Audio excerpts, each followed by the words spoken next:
Mettre assis au kata soso mutu bazui makila wana batie na verre na melango 3 fois. Kaka ta on assis au mela makila mama leki akata mutema sur place. Ba ko nomenga directement gouverneur ya bandoki na commune Ngaliema. Et le maître me dit, il me dit toi étant que gouverneur, bite zanini kende ko dispatcher sorcellerie na kata quartier.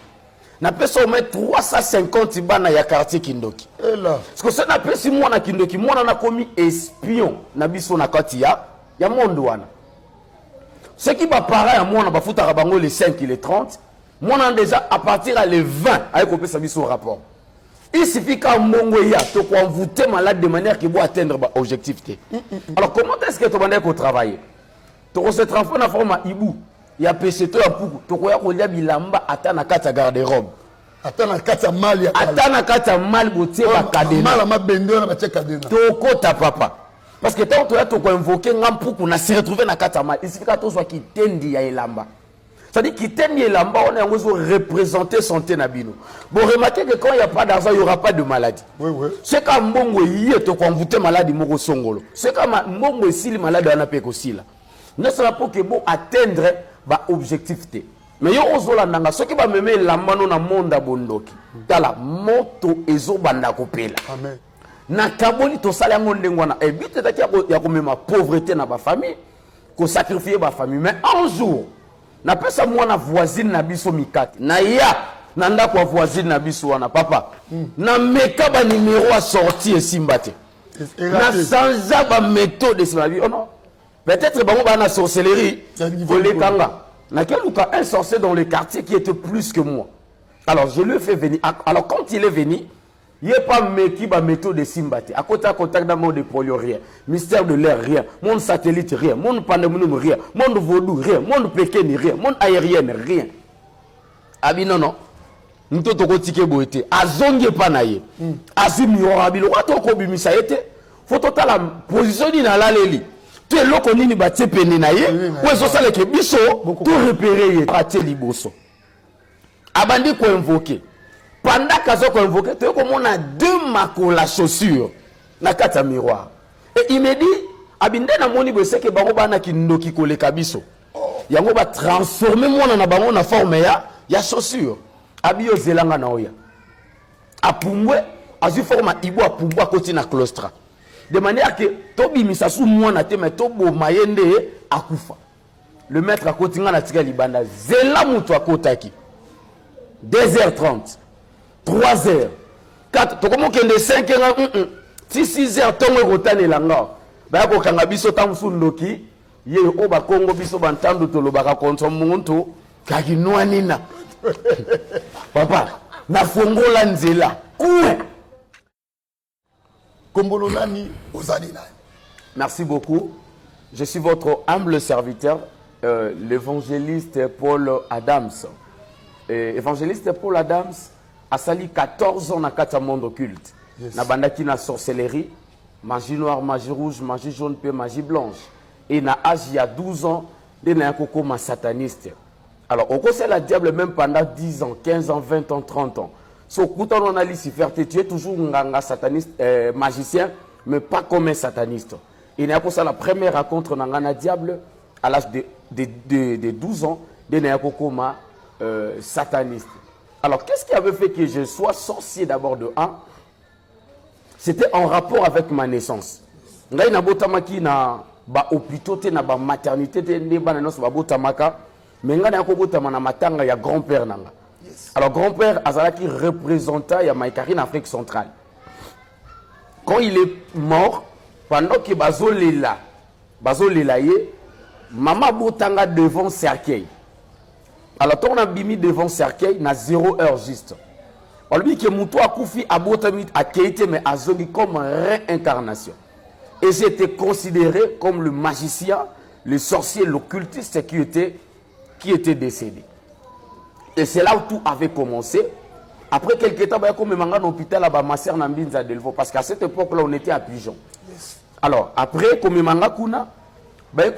à c'est à l'âge de 5 ans de na comment détecter les symptômes de la sorcellerie. Sorcellerie. Parce que la sorcellerie, homme de Dieu, a deux volets. Okay. Premier volet, c'est la sorcellerie inconsciente. Et deuxième volet, c'est la sorcellerie consciente. Okay. Et la sorcellerie inconsciente commence par des rêves. Voilà pourquoi j'aime dire aux enfants de Dieu, il ne faut pas minimiser le rêve. Yes. Il faut savoir considérer le rêve et le partager avec les hommes de Dieu. Okay. Alors je me souviens, à cet âge-là que j'avais, j'ai dormi dans l'autre endroit dans Tambola. Okay. Na komi na ndroit moko bana bazaki ebele na kuti bango bazo kolia. Alors na sentiment na sengi to komolia ensemble na bango. Okay. Na komi oseka et bato bazalaki à côté, oui. Ils ont vu comment est-ce que j'ai rigolé et quand je me suis réveillé, j'ai rigolé aussi. Okay. Et bazor ya ba rêve wane komaki répétitive et le deuxième jour, j'ai vu maintenant un monsieur. Asimanga na loboko côté droit, azola kisanga ba endroit. Abi à place to kutanaka. À place de Sanganaka, à place de Saraba Réunion. Mais apparemment, sur la mouki n'a pas place en la poubelle, okay. Place en la garage, parce que le monde, il y a sorcellerie et le monde, il y a salité. Alors, le troisième jour, n'a commis comme un petit à petit sorcier conscient. Alors, le troisième jour, je suis sorti. Liboso le pont, on a vu ça qui n'a pas été mouru à Mangasende. Ce qu'on dit, toi, comme à qui le roule là, piste d'atterrissage, il y a un sorcier, nyon sur le quartier. Quand je suis sorti, j'étais dans la échelle, na mati, place où Kabola Betap, na maman à quartier, bakoko à quartier, bana quartier. Or, ils étaient tous des sorciers reconnus à quartier. Voilà. Quelques minutes après, j'ai vu un ange du diable venant du côté droit. Ayasimana le Bokabi, voici notre fils bien-aimé et c'est lui qui va faire l'honneur de son maître. Azoki Singana le Boko n'est pas mis dans le même endroit.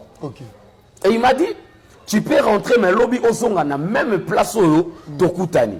Alors, quand je suis retourné, on a commencé à le commis normal. C'est-à-dire, mais moi je sors, je pars faire des opérations. Mais la quatrième fois, on a bimi, tu es dans le même endroit. Alors, ce jour-là, tu vas changer deuxième étape. Quand tu es dans la deuxième étape, c'est la grande Nzungu ya ma famille. Alors, Nzungu est misuni ya rouge. Nzungu ma famille. Nzungu ma famille. Parce que misuni yango ya minene et bela penza bien te. Ngana nsi bon non, ça serait mieux bino banda rolia, ngana ko région habité. Nzungu zomo na misuni zeka préparé pour na yolia. Alors na zali na soite j'ai commencé à manger tellement bela ki bien te. Soupe nango ya rouge wana ezoko yanga. Tina bilamba ba ko région nga to komi ko lia ensemble. Pendant qu'on mangeait, quand on a fini de manger, le maître qui était là comme le représentant numéro 1, il me dit Abi, le quoi d'asoli et sili, il faut que ça biso soso ya moi si ya pembe azala sans tâche.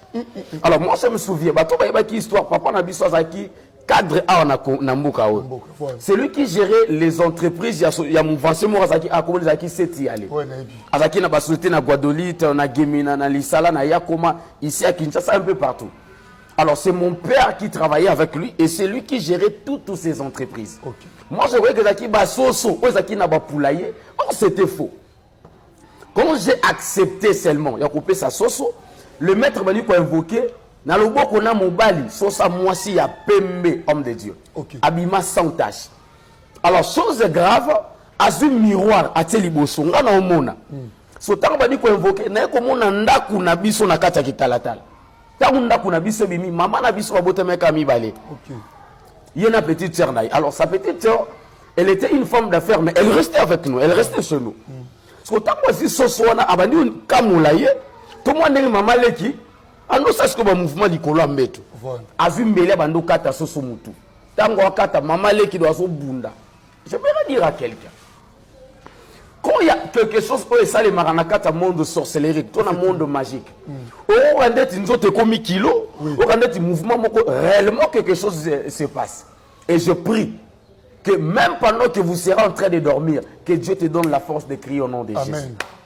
Pendant que la Bible dit que tous genoux fléchissent, dans les cieux, sur la terre, même sous la terre, et toute langue confessera que Jésus-Christ est Seigneur. Toi qui me suis en ce moment, qui est le Dieu de la Bible, que le Dieu des esprits des prophètes vous donne la force de vaincre les sorciers de votre famille, de vaincre les magiciens qui vous cherchent.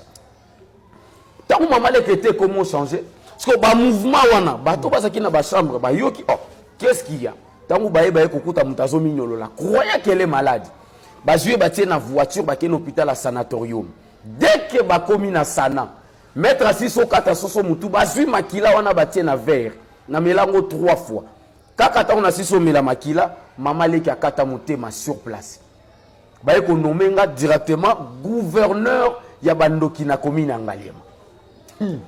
Et le maître me dit, il me dit, toi étant que gouverneur, bite zanini, kende ko dispatcher sorcellerie na kata quartier. Na pesa au mettre 350 bana ya quartier Kindoki. Et là. Parce que ça n'a pas si moi na Kindoki, moi na commis espion na biso na kati ya monde wana. Ce qui va pareil à moi na bafuta rabango les 5 et les 30, moi na déjà à partir à les 20 avec kopé sa biso rapport. Il suffit qu'un mongo ya te envoûter malade de manière qu'il va atteindre l'objectif. Alors comment est-ce que tu vas travailler? Tu se transforme en forme Ibou. Il y a PCT à Poukou. Tu vas bilamba atana kata garde-robe. Atana kata mal ya atana kata mal botie ba kadena. Mal ma bendo na ba kadena. Toko ta papa. Parce que tant que tu as invoqué Ngampoukou na se retrouver na kata mal. Il suffit que tu sois qui tendi ya elamba. C'est-à-dire qu'il tenait là-bas, on est en train de représenter santé Nabino. Bon, remarquez que quand il n'y a pas d'argent, il n'y aura pas de maladie. Oui, oui. C'est comme Mbongo y est, quand vous êtes malade, Moko Songolo. C'est comme Mbongo si le malade en a pas aussi là. Nous sommes pour que bon atteindre l'objectif. Mais yo ozola nanga, ce qui va me mettre la mano na monde à Bondoki. Dans la moto ezo banda kopela. Amen. Yo Mbongo ne sapon que dit qu'on a des dépôts pharmaceutiques qui tiennent ni na hôpitaux. Mais ton argent, c'est pour réaliser tes projets au nom de Jésus-Christ. Na kaboli to sala ngondengwana et but ya ko mema pauvreté na ba famille, ko sacrifier ba famille mais un jour na pesa mwana voisine na biso mikate parce que c'était comment? Ce na pesi mwana Kindoki na butu na roya na juillet. Na meme na réunion na biso ba sorcier na ke ko présenter que muto asika to gagner yeyo. To bandine na initiation tia ko koma membre effectif. Na ya nanda kwa voisine na biso wana papa na meka ba numéro à sortir et simbate na sanja ba méthode de ma vie oh non peut-être bango ba na sorcellerie volé kanga na keluka un sorcier dans le quartier qui était plus que moi.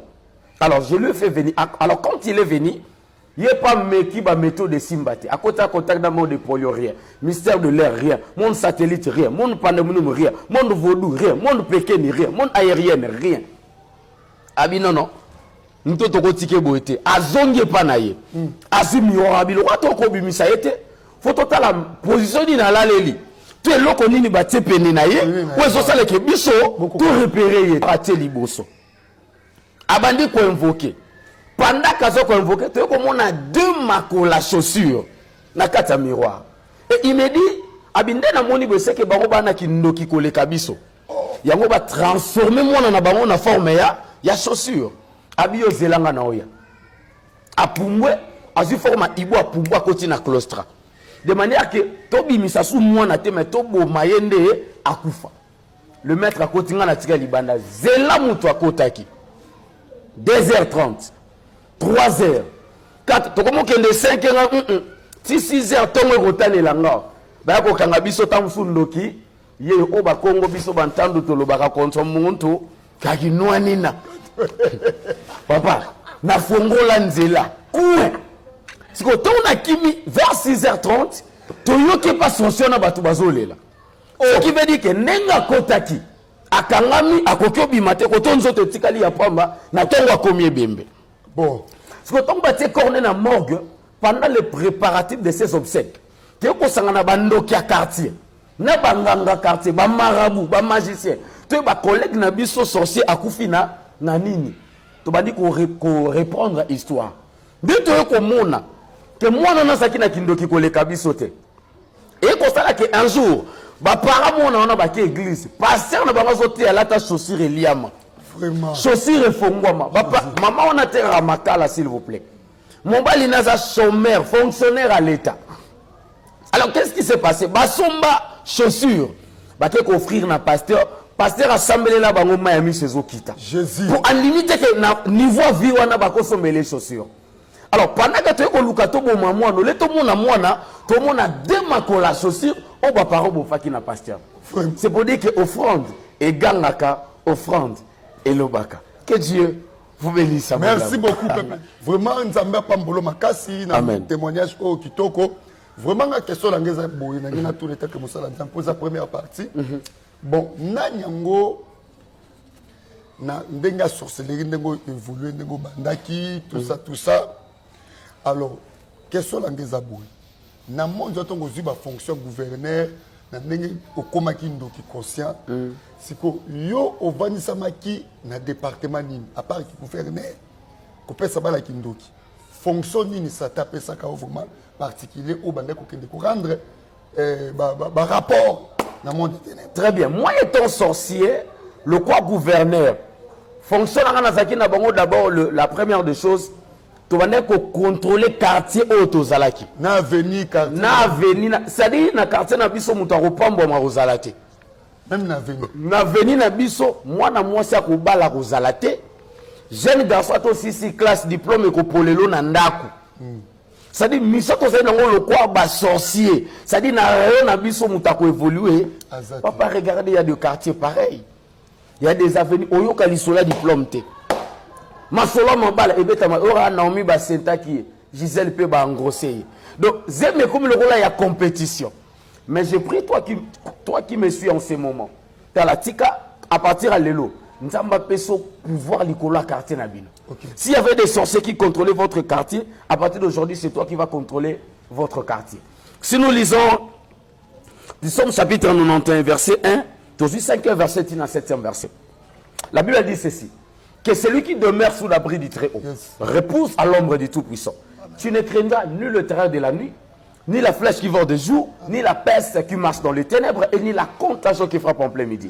Que 1000 tombent à ton côté et 10 000 à ta droite, tu ne seras pas atteint. J'aimerais dire à quelqu'un, quel que soit le nombre de sorciers, inaperçu na kana bango au nom de Jésus. Bakopé sabana no mikate etikali mikate. Amen. Bapesi lipa etika la lipa. Bapesi viande etika la viande au nom de Jésus-Christ. Moi na no mon côté à cause de la sorcière, moi na no mon côté bako initier ezala na classe. Ezala na venue, ezala na quartier na sakoli na kalita mosala nzam. Tika nzamba lula. Asa la sécurité ya banana yo. Après avoir l'homme de Dieu qu'on soit échec, qu'est-ce qu'on avait fait? Nous sommes allés à l'église à l'époque avec mes parents. Donc, au commis, le quoi n'a pas sorcier, j'ai déposé la sorcellerie en dehors de l'église. Est-ce que mes parents vont repérer quand on petit? Na moment où mes parents vont repérer quand je suis devenu magicien. Ils vont comprendre que moi, on a vu ce ils ont marché. Mais pendant que j'étais sorcier, je comprendre parce que moi, j'ai dirigé même mes grands frères. C'est-à-dire, ceux dans le lobby, ça. Exactement. C'est-à-dire, j'ai commencé, le gouverneur, même gouverneur. C'est-à-dire, même ma mère, comme elle dans le lobby, on a le lobby, on a maman fois ça. Bref année, j'avais même dit à mon père, on a parce que mon papa n'a vu ça en 2007. Que j'avais sacrifié mon père. C'est ça que le lengeni no bomai papa après Torozonge. Toroya. OK, pas de problème. Toroya. J'avais sacrifié mon père pour na comme un malfaiteur na kata monde kilt. De là que j'avais tué mon père. Comme un malfaiteur, ça le quoi 32e degré na kata monde satanique, eux ça des gras souka. Les bastants qui sacrifient, ils ont pesé, c'était mon père. C'est pas possible. Ouais. C'était mon père. Ah, il a vertige. Mais c'est pas possible. Alors, bah degré zali hein. Donc quand ndoki bo betera ba flèche l'église là au té. Bon li musanga o maté ya ba mususu. Et puis ndoki ozo sekisa. Ba li musanga maté ya pa tchaka. Sérieux. Exactement. Alors, quand on vient, raison pour laquelle moi, j'avais une mission, il y a même coupé ça dans la sorcellerie, tina 4 églises. Raison pour laquelle, tant besoin d'église, qu'on a confiance en Moutassa Pembe et noté. Il y a d'autres personnes qui viennent pour envoûter, mais ils sont en église. Ah ouais. Pour envoûter biso. Dans la lélo biso, ils sont envoûter. Qui nous aussi les pieds au bon. Amen. Alléluia. Alors, quand je suis sorti, qu'est-ce qui s'est passé? J'ai vu une grosse jeep. Récupérant de Kinshasa à Kangumayombi. Moutoua qui n'a pas comme les alaki Jean-Jacques Courtejoie. Je crois que ça n'a pas été Courtejoie. Autokoufa il n'y a pas très longtemps. Alors qu'il a double nationalité. Dans Congo central. Oui. Donc, azana 2 sièges nzelo kendaka tiela azana kangu na sioni.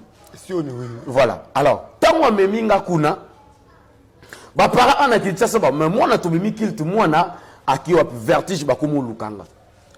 Je m'excuse ba ko pesa communiquer na RTKM à l'époque. TKM ezaki na impact. Oui. Ba ko pesa communiquer na RTKM ba pesi na RTNT to bungisi mwana na biso ala tibe o ko monela biso e azwa akozwa cadeau. Radio télé Kindu Manyema. Voilà. Et direct na ngongo luo. Exactement. Alors ba mais quand ça au moins des ba luko ngana bezo okoma no mwana nanga. Ça dit faut effacer image na yo mémoire na yo image no na mémoire na bango. Alors ngolanga bilamba parole nga parfait à Roux Sarabia na vanda pendant une semaine et demie. Après quelques jours wana azwanga tenga na voiture azoko sanga libosalo pango na biso na kota chose étonnante ni côté paternel ou maternel batu na mwana zalaki wapi. Après quelques jours il est encore revenu me reprendre et il est reparti avec moi donc na koli na maboko à courte jo. À partir de wana nesko bani ko initier nga na magia comment l'aksanga comment se déguiser, comment se dédoubler, comment faire des incantations. 3 ans après. OK. Abinanga photo ça là pratique on a choisi le rôle initiation. Yaya. Na kota na temple, na banda kota na livre de début jusqu'à la fin, il y avait absolument rien. Abinanga sali ba erreur d'orthographe. Parce que dans le monde occulte, ceux qui ont une invocation ba pesio et que place à A O T G, place à G O T Y, il y aura rien. Mais na bonzambe, nzambe ba kaba intention, ya mitema avant même to singai. Accrochez-vous à la parole de Dieu. Amen. Alléluia. Yes. Et sur place, il me dit donc, déjà dans la pratique au sali, condition à mon corps. Faut que ça soit papa, na maman ou abotio. Le quoi dans cette époque-là, quand c'est sa moto, et zala kinan. C'est pour na bateau na mi balé ko simbate, ça serait mieux aux wanga moko. Il est fâché. Abio sa missionnaire tortino na monde, faut que bateau balé basani bakufa pour utiliser esprit na bango. Tellement que j'avais refusé, il y avait 13 blancs. Babimana 13 films. Banda ko chicoté nga sur place. J'ai d'autres cicatrices jusqu'à présent. Pendant que j'étais fatigué, botikaye. Azunga na premier temple, la kinanga na deuxième temple. Deuxième année koza là. Toujours deuxième pilier église na biso kuna na sukati awa. Munene wana nyoso nguma mutakangango. Abinango ko vana na kati ya libumangu mwana pendant 3 jours. Na misubela na bilamba. Parce que pour moi c'était ma première fois na mona nguna ba film. Mais ya boye première fois na misubela. Bato ba olandanga ba yebi. Bato ba consulta courte joie pour na ozakisi mbongo. Oui. Serpent on a na double sexe. Ozala moi si to mobile il faut coucher na ye. Après avoir proposé acte sexuel pour balukana sima temple ezana dal moko ezawana. Les maîtres a convoqué dans les kofonga mais comme sa matière fécale na lutu na peau. Je crois que bato ba olandanga ba bi matière fécale eza niai. Oui oui. Parce que obandoli yango na lutu. Si on évite ko liango na ede ya diaming, na ede ya kwake, compote. Tout na ide ya soja. Ça dit, et puis quand il y a une séance. Ma séance. Tala yaya yo zola nanga bisa voisin tikala na Yesu pardon. Amen. La Bible dit l'or et l'argent appartient à l'Éternel. Et c'est la bénédiction de l'Éternel qui enrichit. Et il ne la fait suivre d'aucun chagrin. Là où vous êtes, est-ce que vous pouvez acclamer le Seigneur? Jésus. Que Dieu vous bénisse. Alléluia. Donc, alors, séance. Séance. On a juste une introduction. Oui. Je crois que dans la deuxième partie, je vais entrer en profondeur. Je vais marteler là-dessus. Tant que tu es le mot Kongouma Fongoli Munoko, na ke na koti. Tant on a koti na le Bumanguma, na kuta courant, na kuta mbetu, na kuta maï, mais qu'on les a ratés pendant 3 jours. Na kata le Bumanguma. Na kata le Bumanguma. C'est après quelques temps, on a comprendre que Nguma, c'était les diables en personne na kata temple. Le 3e jour, parce qu'il y avait des jours où je me réveillais na kata libumu, na kosala ma mouvement, mon bima libanda. Na kata na toilette pesane. Tout était à l'intérieur. Na courant la mouinga. Tout à l'intérieur. Alors, le 3e jour pour sortir, au frais. Na fongoli misu. Quelque temps, on peut comme un peu dégager, ma péka loketo. Donc, on a fongoli, na mwende nguma sanzanga na oku esko na se. Alors, quand je suis tombé par terre, le maître est dans le 2e temple, dans le 1er temple, même des mondes, il y a qui a sacrifié ma part.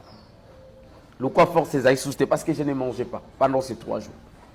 Dans le tout pour nous, c'est que pour Nabango, et aussi ça serait mis aux Zwanga. Azui Sani, il y a 555 à Tina Moukongo. Parce que 555, c'est les 666. Je crois qu'on a expliqué en profondeur dans la deuxième émission. Ok. Et ça va l'outre 555. Bako pour 555. Et ça dans le monde, il y a un outa. Tu as un prestige dans il y a un peu remarqué, Bako pour na basano, ko ça n'en même 30. Première signe, et bungaka moko, tie qui est possible. Parce que ça dans mission dans le yango, et il y a un sala. Et si la mission dans le monde, oui, mais solo, mais solo. Exactement. Je crois dans la deuxième émission, je vais vous expliquer place où yango utaka. Et puis mission nango zakanine na mabota. Oko remarquer na bakopo nango zakana Solomon ko azei. Oui. Ato sokola ngo na 30 savants solo anesi la raté parce que je partager moment ya communion ensemble avec les démons, avec les esprits. Alors pour avancer, tango tsani wana na mukongo nanga vantinga na tapis, noka ba chair de poule. Tango ba aussi ça ne komi plein na makila. Na yoka batu babeta maboko mena mona bangote. Après quelque temps Amélie singa makila, yemoko Amélie, après singa kende ko irine. Donc on a kena irinoa, je m'excuse, sexe nange comment moukie, car le quoi moussapi on a simpi. Parce que ça fait partie de mon témoignage. Quand je suis retourné, je lui ai posé la question, père, mon père, qu'est-ce que tu as fait dans ma vie, mon fils? Vino moti kala obota souste. Le coup le boy copé sa biso papa na maman biso to zikara, banana. J'étais resté comme ça jusqu'à ma conversion. Donc, pipette, c'est le roi bébé autobotama. Voilà. Alors, ce que je n'ai vu noter. 3 mois. Jour de délivrance, j'étais nu devant mon père spirituel, le frère Patrice Ngouemoussoro, que je salue en passant. C'est mon père que j'aime bien. J'étais nu devant lui, devant les intercesseurs. Je crois papa Sadiazo Landanga, Banekumuso, Bazala. Jour de délivrance, Bayebiango. J'ai béni aussi papa Kouakou Vantoto. À Megash, Yena filma délivrance Nanga. Au hasard, le DT na AirTag na. Chaîne, il y a évêque Pascal Moukou. Alors, c'est que c'est Tikala Bongo papa. Tina Bongwani, une année passée.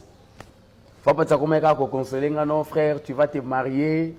Derrière mon nom, ça l'apparaît. Moi, je me suis dit, je vais me marier comment? Mais un an passé, papa, et demi. Parce qu'au début, j'habitais chez lui. J'habitais chez le frère Patrice Ngouemoussoro. À Kenda, il y a côté, il y a une mission. J'entre dans la douche. Après avoir gêné, tout ça là, 2 semaines à sec. Une semaine à sec. Ils ont raté. Ils ont raté.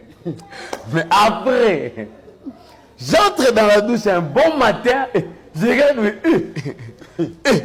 système Zonga. Na crié gloire au Seigneur. Mon master a tout dit, yaya nini, na chez maman, a tout dit, maman, yango. Je suis sorti dans ces mamans yango yo. Mon master a bêté l'anzambe kelolo. J'aimerais dire à quelqu'un, tout ce que tu avais perdu, lelo, et zozonga na kombo na Yesu Christ. Amen. Alléluia. Alors, après cette opération, il y a sacrifié mes parents. Le diable, le maître me dit, ah, il faut que ça soit maintenant 14 000 personnes. 14 000 personnes. Pose à la consacrer. C'est maître. Ils ont 14 personnes. 1, 2, 3, tina 14. Tout 14, 1000, 2000, 3000, tina 14 000. Alors, tu vois que ça, la constat, après, passage nanga parcours dans le monde occulte, pendant 14 ans, au lieu de 14 000 personnes, j'avais sacrifié 13 222 personnes au lieu de 14 000. Mais aujourd'hui, Dieu m'a sauvé. Il a fait de moi son serviteur.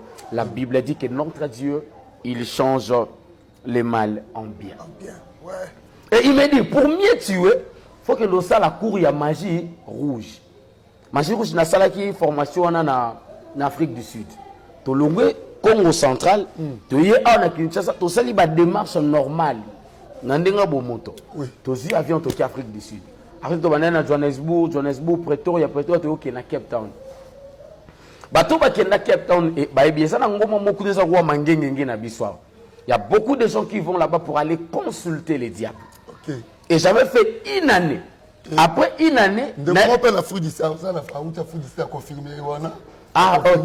Que Dieu bénisse maman, je crois elle nous suit maintenant. Ça la biswa a confirmé le coup. Alors, na sala une année na ngomba na tant na ko zonga bifona kendo sala stage, mais avant na sala stage, comme on le faisait à l'université, il faut aller 300 personnes sacrifiées pour consacrer, à part 14 000 personnes. Alors nazwi avion nazongi na Kinshasa. But ezaki nini? C'est na matin na taxi bus. Na convoité chauffeur accident ko salema. Batu bakufi nga na récupérer makila wana. Na nzela Congo central étant mu Congo, nazaki na 3 endroits. Premier endroit zaki na virage ya Kikulukuta, bato bakenda Congo central bayebi. Na virage on eza place tous les nganga Congo central basanganaka. Et sota ina ngambo eza place batonga place papa Simo Kimbango nyataka lokolo. OK. Batonga monda kumuwana. Likolo nango boye eza place bato ataonda basala ka prière mais virage wana eza place tous les nganga basanganaka. Mais posez-vous la question. Place bato nzambe baza. Mais comment peut le monde à ténèbres basala ka bareno wana point d'interrogation. Moi qui vous parle, je suis prophète dans cette église en Pévalon. Plus précisément, dans la communauté, il y a 16 mais dans l'église, il y a Tanta ou Mikanda.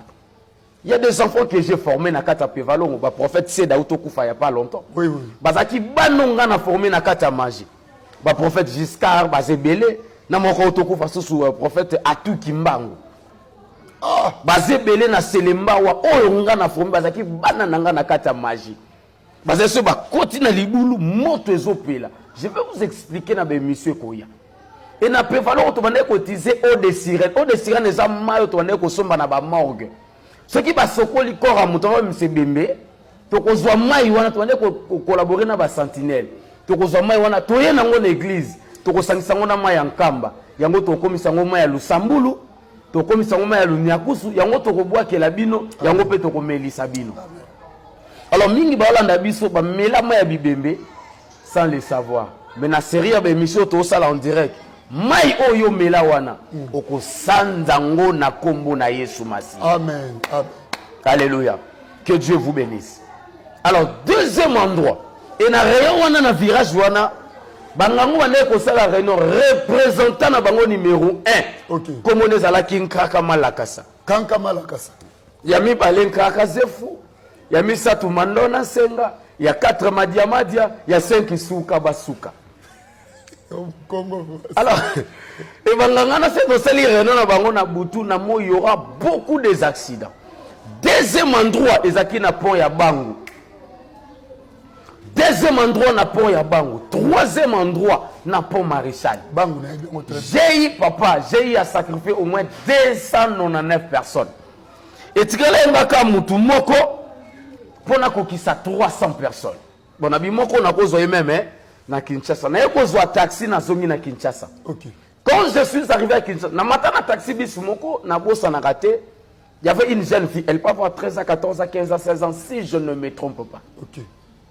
Avant que le chauffeur a démarré, jeune fille wana gumba mutu asambeli, prière na yelo belanga absolument rien.